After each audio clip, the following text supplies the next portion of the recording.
నమస్కారం అండి. మీరు చూస్తున్నారు జేపీ అగ్రిటెక్ యూట్యూబ్ ఛానల్. నేను మీ జనపదిని. ముందుగా చూసుకున్నట్టయితే స్ప్రేయింగ్లన్నీ అయిపోయాయండి. మనం లాస్ట్ స్ప్రేగా అంటే ఈ సంవత్సరానికి ఇది లాస్ట్ స్ప్రే అనమాట. నేను ఇక స్ప్రే చేయదలుచుకోవట్లేదు. లాస్ట్ అండ్ ఫైనల్గా ఒక స్ప్రే చేద్దాం అనుకుంటున్నా. అది ఒక 400 నుంచి 500 లో కాస్ట్లో ఒక స్ప్రే చేసుకుందామని నేను ఈరోజు మందులు తీసుకురావడం జరిగింది. అదేవిధంగా మనం దిగుబడి చూసుకున్నట్టయితే 20-22 ఆ మధ్యలో రావడం జరిగింది. అయితే ఎప్పుడైతే మార్కెట్ మనకు అనుకూలంగా లేదో ఆ స్ప్రేయింగ్లు అనేటివి కూడా నేను గ్యాప్ ఇచ్చుకుంటూ స్ప్రే చేయడం జరిగింది. అట్లా స్ప్రే చేయడం వల్ల కొద్దిగా నల్లికి లోన్ కావడం జరిగింది. మనకు ఎప్పుడైతే మార్కెట్ గిట్టుబాటు కాదో రైతులు అనేది కూడా బ్యాక్ స్టెప్ వేయడం జరిగింది. అది నేనైనా కానీ ఎవరైనా కానీ వెనకడుగు వేయడం జరిగింది. మనం స్ప్రే చేసినప్పుడు అధిక మోతాదులో మనం పెట్టుబడి పెట్టినప్పుడు మనకు దిగుబడి రాకపోతే మైనస్ అయ్యే అవకాశం ఉంటుంది.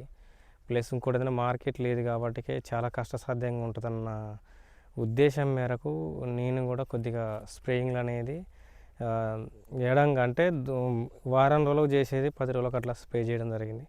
సరే నేను అనుకున్నదాన్ని అయితే నేను రీచ్ కావడం జరిగింది. 20-25 మధ్యలో నాకు దిగుబడి రావడం జరిగింది. నేను కూడా పెద్దగా నేను ఫెర్టిలైజర్కి సంబంధించిన నేను అధికంగా ఇచ్చుకోలేదు. జనవరి ఎప్పుడైతే మనకు మార్కెట్ రేటు ఎప్పుడైతే మనకు తెలిసిందో అప్పటికాండి బ్యాక్ స్టెప్ వేయడం జరిగింది. నేను కూడా యాజ్ ఏ రైతు ప్రతి ఒక్కరు కూడా ఇదే ఫాలో కావడం జరిగింది. ప్రతి ఒక్క రైతు కూడా ఇప్పుడున్న స్టేజ్లో ఏంటంటే ఇప్పుడు మనం ఒక 2 స్ప్రేలు నేను చెప్పిన ఏదైతే సెకండ్ స్టెప్ వచ్చి కాస్తుంది అని చెప్పిన మందులు ఏవైతున్నాయో అవి స్ప్రే చేయడం వల్ల నాకు ఇప్పుడైతే మంచిగా స్టెప్ అవుతుంది కాబడది. కానీ ఇది ఎంతవరకు సక్సెస్ అయింది అనేది కూడా చెప్పలేమండి. ఇప్పుడున్న సిచ్యువేషన్లో ఇగురు పిక్కలు పోవడం జరుగుతుంది మార్కెట్లోకి. ఈ కాయలు అందేసరికి ఇప్పుడున్న కాయలు అందేసరికి ఎంత క్వాలిటీ ఉన్నా కానీ 500-1000 రూపాయల తేడాతోటి మనకు పడడం జరుగుతుంది. ఇగురు పిక్కలకు వచ్చేసి మనకు ఇప్పుడు మంచిగా మెయిన్ కాయ వెళ్ళినప్పుడే మార్కెట్ 12, 13, 14 లోపే మనకు నడుస్తుంది. ఈ కాయ అనేది వెళ్ళినప్పుడు ఇంకెంత తగ్గిద్దా లేకపోతే పెరిగిద్దా అనేది మనకు రైతు ప్రతి ఒక్కరికి కూడా అంచనా వేసుకోవాల్సింది. ఏదంటే ఇప్పుడు పచ్చికాయలు ఉన్నాయి కానీ నల్లబడకుండా ఉండడం కోసం లాస్ట్ స్ప్రేలో ఈ కాయలు అనేటివి కూడా మొత్తం 20 రోజుల పండ్లు కావడం జరుగుతుంది. ఇది ఇప్పుడు స్ప్రే చేసినప్పుడు ఒక వారం రోజులు ఆఫ్ చేయడం జరుగుతుంది. నేను వారం తర్వాత ఇక స్ప్రే చేయదలుచుకోలేదు. ఇట్లా ఉన్నా కానీ ఒకసారి చేంజ్ చూపాం. ఇట్లా ఉన్నా కానీ మొత్తం అయితే నేను స్ప్రే అనేది ఆఫ్ చేద్దాం అనుకుంటాను. ఇది కూడా చూసుకోవచ్చు, ఎక్కడున్నా కానీ మంచిగా ఉంది. కాకపోతే ఏంటంటే చుట్టుపక్కల రైతులు స్ప్రే చేయకపోవడం వల్ల మొత్తం కూడా మొత్తం ఇగురు మాడిపోయి ఇగురు అనేది లేదు ప్రతి ఒక్క రైతు చేనులో కూడా. తద్వారా ఇప్పుడు నేను స్ప్రే చేసినా కానీ నాకు కూడా ఏం పెద్దగా రిజల్ట్ ఏమి ఉండదు. 4 పక్కల నుంచి నల్లి అయినా దోమైనా పురుగైనా ఏదైనా అటాక్ అయినప్పుడు నా తోట కూడా అది వ్యాధికి లోనయ్యే అవకాశం ఉంటుంది. దాన్ని దృష్టిలో పెట్టుకొని నేను కూడా స్ప్రేయింగ్ అనేది ఈ లాస్ట్ స్ప్రేగా నేను ఆపేద్దాం అనుకుంటాను. ఇంకోటి ఏంటంటే ఈరోజు 2 మందులు తీసుకురావడానికి మెయిన్ రీజన్ ఏంటంటే ముందుగా తెల్లదోమ ఉందండి, అలాగే అక్కడక్కడ నల్లి ఉన్నది. హెవీగా ఏం లేదు కానీ అక్కడక్కడ ఉండడం జరిగింది. ఆ కాయ మెయిన్ మనకు కాయ ఇప్పుడు చిగురంటే ఇక మనకు దాన్ని లిమిట్ వదిలేస్తాను నేను. ఆ కాయ అనేది దాన్ని దృష్టిలో పెట్టుకొని నేను ఈ స్ప్రేయింగ్ అనేది చేయాలనుకుంటాను. అది ఏ మందులు ఎట్లా పనిచేస్తాయి ఏందనేది దాని గురించి నేను కంటెంట్ రూపంలో నేను ఇప్పుడు తెలియజేస్తాను. ముందుగా ఛానల్ కొత్తగా చూస్తున్న వారు ఛానల్ సబ్స్క్రైబ్ చేసుకోండి ఫ్రెండ్స్. సబ్స్క్రైబ్ చేసుకోవడం వల్ల నేరుగా మీకు వీడియో పెట్టగానే నోటిఫికేషన్ రావడం జరుగుతుంది. అలాగే లైక్ చేయండి, లైక్ చేసి షేర్ చేయండి.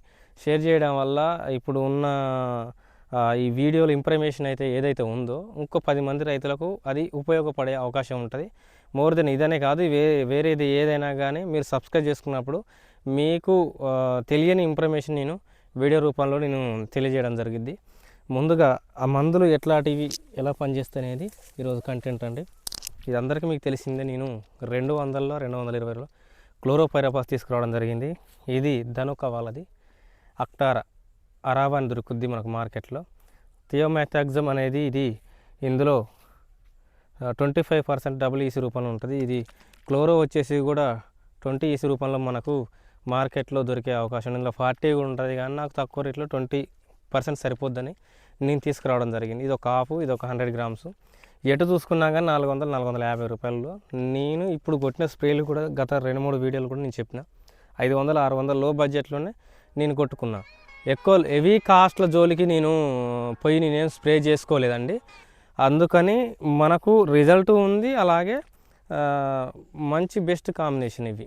దోమతో పాటు నల్లికి కూడా ఎంతో కొంత అవి పనిచేసే అవకాశం ఉంటుంది. ఇట్లా కనుక మంచి కాంబినేషన్లో లాస్ట్ స్ప్రేలు ఎవరన్నా కొద్దిగా ఈ టైప్ ఉన్న చేనులు 1-2 స్ప్రేలు చేసుకోండి. చేసుకున్నట్టయితే మీకు బెస్ట్ రిజల్ట్ వచ్చే అవకాశం ఉంటుంది. ఇంకా మోర్ దెన్ ఇన్ఫర్మేషన్ కోసం మన ఛానల్ని సబ్స్క్రైబ్ చేసుకోండి, ఛానల్ లైక్ చేయండి ఫ్రెండ్స్. సో ఫ్రెండ్స్, ఇది మన వీడియోని ఆదరించిన సబ్స్క్రైబర్స్కి అయితే ఏంది, వ్యూవర్స్కి అయితే ఏంది చాలా థ్యాంక్స్ అండి. ఇట్లా మంచి వీడియోలతోటి ముందు కూడా నెక్స్ట్ ఇయర్ అయితే ఏంది నేను నాకు తెలిసిన ఇన్ఫర్మేషన్ నేను 100% తెలియజేసే ప్రయత్నం నేను చేయడం జరుగుతుంది ఫ్రెండ్స్. So bye.